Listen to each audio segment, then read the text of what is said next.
ನಾಡಿನ ಜನತೆಗೆ ಕೆಂಪೇಗೌಡರ 516ನೇ ಜಯಂತಿಯ ಶುಭಾಶಯಗಳನ್ನ ತಿಳಿಸ್ತಾ, ಈ ದಿವಸ ಏನು ಸರಳವಾಗಿ ಈ ದಿವಸ ಸಮಾರಂಭ ಆಚರಣೆ ಮಾಡಬೇಕು ಅಂತ ಹೇಳಿದ್ವಿ, ಅದೇ ರೀತಿ ನಮ್ಮ ಸಂಘದ ಕಚೇರಿಯಲ್ಲಿ ಸರಳವಾಗಿ ಇವತ್ತು ಕೆಂಪೇಗೌಡ ಜಯಂತಿಯನ್ನ ಆಚರಣೆ ಮಾಡಿದ್ದೀವಿ. ನಂತರ ಏನು ಒಂದು ಕೆಂಪೇಗೌಡರ ಪ್ರತಿಮೆ ಪ್ರತಿಷ್ಠಾಪನೆ ಆಗಿದೆ, ಅದ ಅನಾವರಣ ಆಗಬೇಕು. ಅದ್ರ ಜೊತೆಗೆ ಅದ್ದೂರಿ ಒಂದು ಕೆಂಪೇಗೌಡರ ಜಯಂತಿಯ ಸಮಾರಂಭ ಆಗ್ಬೇಕು ಅಂತ ಹೇಳ್ಬಿಟ್ಟು ಇಡೀ ಎಲ್ಲ ಗ್ರಾಮಗಳಲ್ಲೂ ಕಾಯ್ತಾ ಇದ್ದಾರೆ. ಮೊದಲು ಯಾವ ರೀತಿ ನಡೆದಿತ್ತು ಅದೇ ರೀತಿ ಕಾರ್ಯಕ್ರಮ ಆಗ್ಬೇಕು ಅನ್ನೋ ಒಂದು ಉತ್ಸಾಹದಲ್ಲಿ ಎಲ್ಲರೂ ಕಾಯ್ತಾ ಇದ್ದಾರೆ.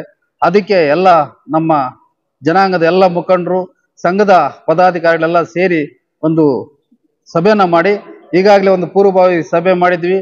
ಅದರಲ್ಲಿ ಶಾಸಕರು ನೀವೊಂದು ದಿನಾಂಕ ನಿಗದಿ ಮಾಡಿ ಹೇಳಿ, ಏನು ಸಹಕಾರ ಬೇಕು ನಾನು ಕೊಡ್ತೀನಿ ಅಂತ ಅವರು ಸಹ ತಿಳಿಸಿದ್ದಾರೆ. ನಾವು ಇಡೀ ಜನಾಂಗದ ಎಲ್ಲರ ಮುಖಂಡರ ಒಂದು ಅಭಿಪ್ರಾಯ ತಗೊಂಡು ಮುಂದಿನ ಯಾವತ್ತು ಸಭೆ ಒಂದು ಸಮಾರಂಭ ಮಾಡ್ಬೇಕಂತ ಒಂದು ದಿನಾಂಕ ನಿಗದಿ ಮಾಡಿ ಅದ್ದೂರಿ ಒಂದು ಸಮಾವೇಶ ಮಾಡಕ್ಕೆ ಎಲ್ಲ ಸಿದ್ಧತೆಗಳು ಮಾಡ್ಕೊಳ್ತಾ ಇದ್ವಿ. ಅದಕ್ಕೆ ಎಲ್ಲ ತಾಲೂಕಿನ ಕುಲಬಾಂಧವರು ಹೆಚ್ಚಿನ ರೀತಿಯಲ್ಲಿ ಭಾಗವಹಿಸಿ ಹೊತ್ತು ಸಭೆನ ಯಶಸ್ವಿಗೊಳಿಸ್ಬೇಕಂತ ಈ ಮೂಲಕ ಮನವಿ ಮಾಡ್ತಾ ಇದ್ವಿ.